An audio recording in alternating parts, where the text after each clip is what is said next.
Hi guys, and welcome to Skyrim Tweaks and Fixes Part 1.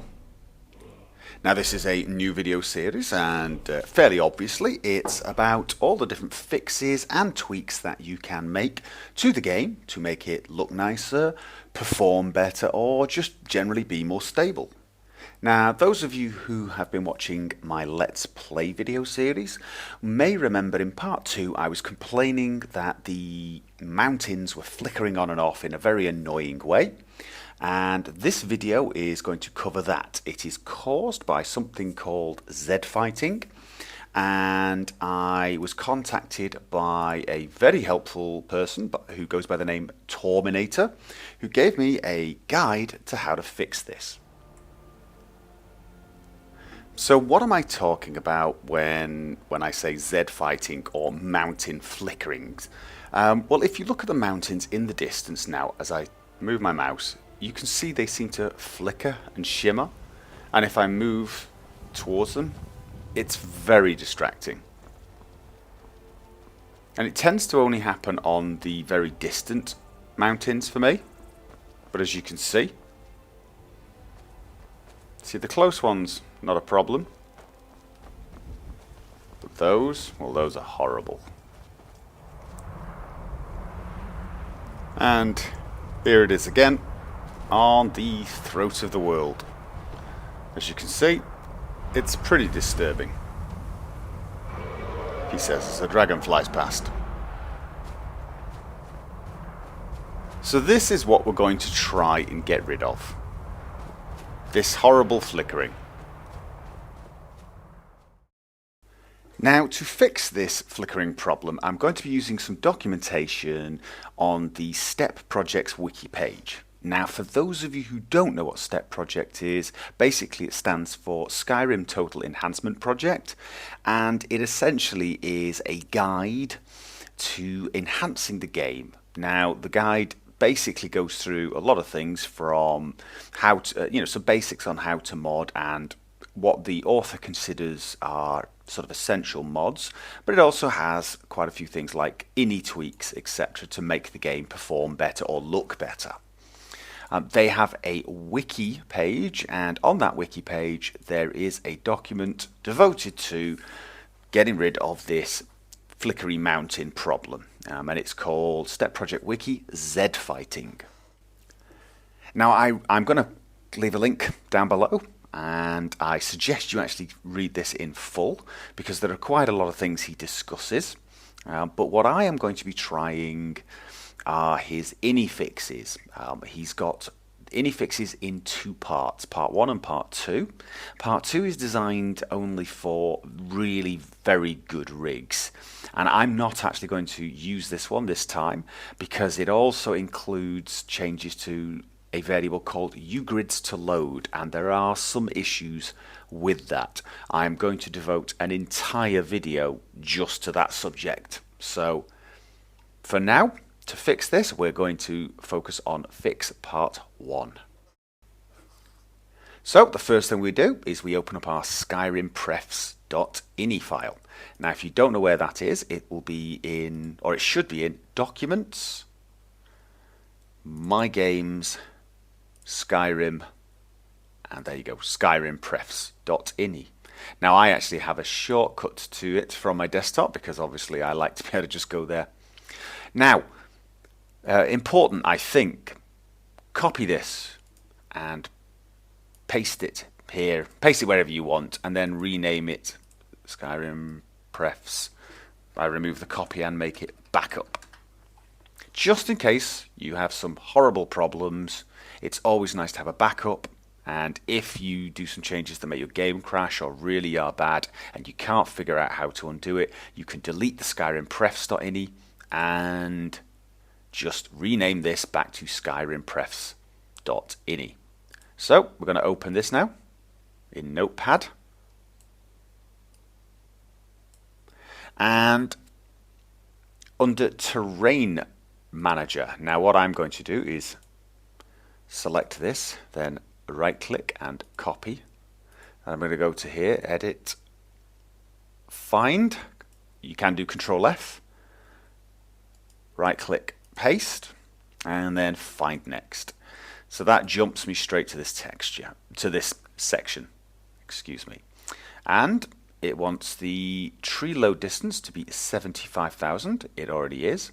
The F block maximum distance to be 500,000. So I'm going to copy that, and that's doubling my current value. I'm going to paste that in. From now on, I'm going to use Control C and Control V. I hope you know what I'm talking about.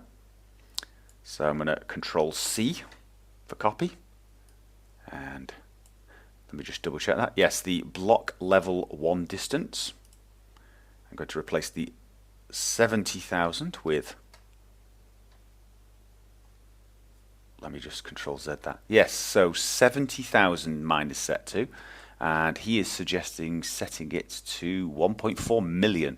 That is a rather large change. Okay.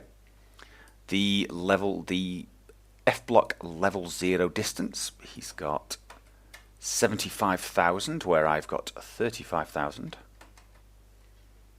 And then F split distance multiplier 4 instead of 1.5, and B show LOD in editor 0. Mine was already set. Now, in actual fact, because it seems those values are pretty much all of them, the easiest thing to do actually would have been to copy the whole thing, select the whole thing, copy it, and then select this and paste. That would have been quicker, but I like to look at each number individually.